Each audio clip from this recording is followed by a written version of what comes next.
Iván el Terrible. La leyenda del zar más cruel y sanguinario en el arte. Saludos, amantes de la historia. Hoy nos sumergiremos en las páginas más oscuras del pasado, para explorar la vida de uno de los gobernantes más enigmáticos y temidos. Iván el Terrible. Su reinado está marcado por la astucia política, la crueldad y el arte siniestro que dejó como legado. Acompáñenme en este viaje a través del tiempo, mientras desentrañamos los secretos de este monarca. Un hombre cuya influencia trasciende la historia y la leyenda. Esta es su historia.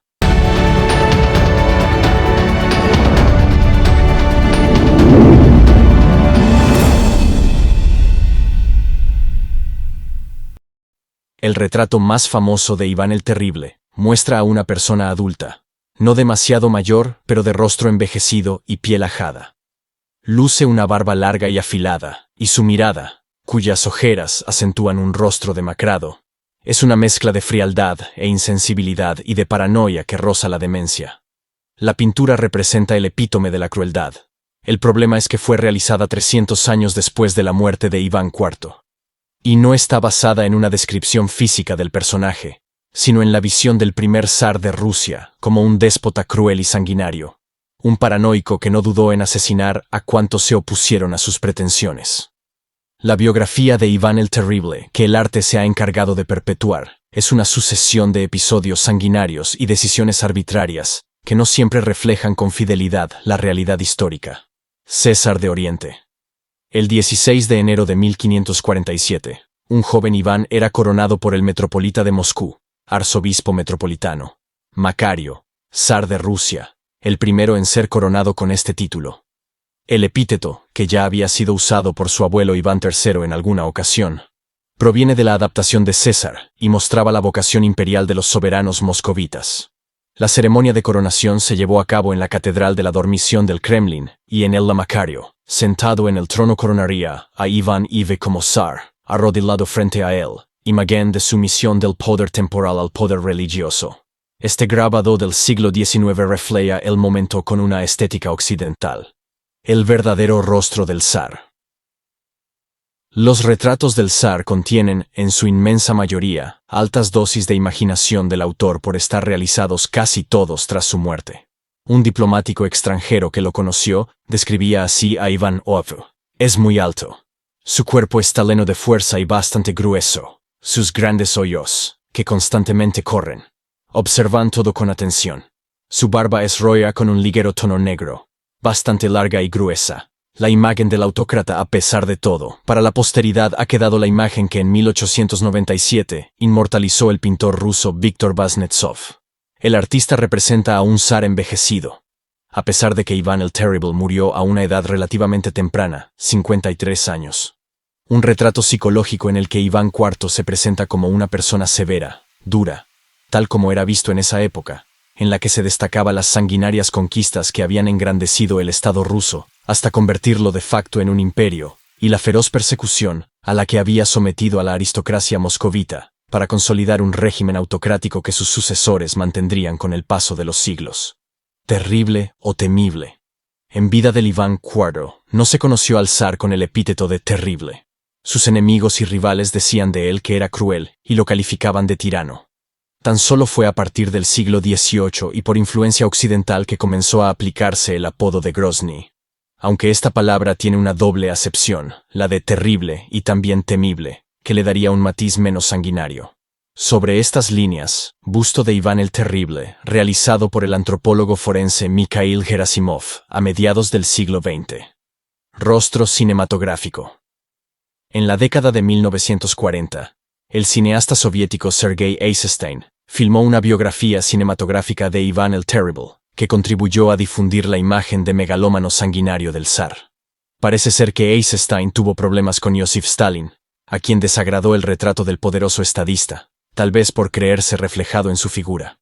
Arriba, en un fotograma de la película, Iván IV recuerda al zar de la pintura de Víctor Vaznetsov. Conquistador. Gran parte del apelativo de cruel lo ganó gracias a sus implacables conquistas que expendieron el Estado ruso a costa de los kanatos del Cáucaso. Tras la conquista de Kazán, en 1552, Las tropas rusas que tomaron la ciudad asesinaron a la nobleza tártara. El zar ordenó poblar la ciudad con colonos rusos y mandó derruir las mezquitas y sustituirlas por iglesias ortodoxas. En la imagen de arriba del siglo XVI, Iván el Terrible, a caballo, sostiene una pica con la cabeza de un enemigo clavada en ella. Represión. Pero la ira de Iván el Terrible se desplegó sobre todo contra sus rivales internos, reales o imaginarios, que se oponían a que asumiera un poder absoluto. A la mínima sospecha de una conspiración en su contra, el zar mandaba detener y torturar a los implicados hasta que confesaban. Después eran condenados a muerte muchas veces sin juicio. Un ejemplo es el de Mikhail Repnin, a quien Iván mandó ejecutar al hacerlo responsable de una derrota en la guerra de Livonia, supuestamente por pasar información al enemigo. Animadversión hacia los boyardos. Gran parte de la fama de cruel y malvado la ganó por su represión de los boyardos, familias de la aristocracia eslava que se repartían los cargos en la corte, aficionadas a las conspiraciones, a los que despreciaba. Cuando su padre, el gran duque de Moscú, Basilio III, murió repentinamente, sobre estas líneas dictando su testamento, Iván solo tenía 3 años. Desde entonces, el gran ducado fue gobernado por un consejo de regencia, en el que los boyardos ningunearon y humillaron tanto él como a su hermano menor. El propio Iván recordaría su infancia como infeliz, sin calor humano de ningún tipo. 6 años después de ser coronado, Iván revivió esa misma situación al caer gravemente enfermo. Con un hijo de tan solo 6 meses, los boyardos mostraron escasa lealtad hacia su heredero, o así lo consideró el zar, agravando el resquemor del monarca hacia la clase aristocrática. La matanza de Novgorod. El zar creó un cuerpo militar propio, los oprichniki, independiente de los boyardos. Al conocer que la ciudad de Novgorod, al norte de Rusia, planeaba pasarse a la mancomunidad polaco-lituana, el zar envió a sus oprichniki, que arrasaron la ciudad. Los condenados eran arrojados en grupo al río congelado, cuya capa de hielo rompían con sus botas para meter a las víctimas por el agujero. Sadismo desmesurado. En 1870, el pintor Nikolai Vasilievich Nevrev representó en una pintura uno de los episodios más crueles de la vida de Iván IV. El zar convocó a su palacio al boyardo Iván Fedorov Chelyadnin, al que acusaba de estar implicado en una conspiración contra él. Iván lo sentó en su propio trono vestido con los atuendos reales y se arrodilló ante él para, acto seguido, coger un cuchillo y hundirlo varias veces en el cuerpo de Fedorov, según un testigo presencial. Asimismo, los oprichniki que lo acompañaban clavaron sus dagas sobre el desdichado hasta que se le salió el estómago y las entrañas como un vómito ante los ojos del tirano. Un mártir. Las crónicas relatan que Philip, metropolita de Moscú desde 1566, se opuso a la política de represión zarista.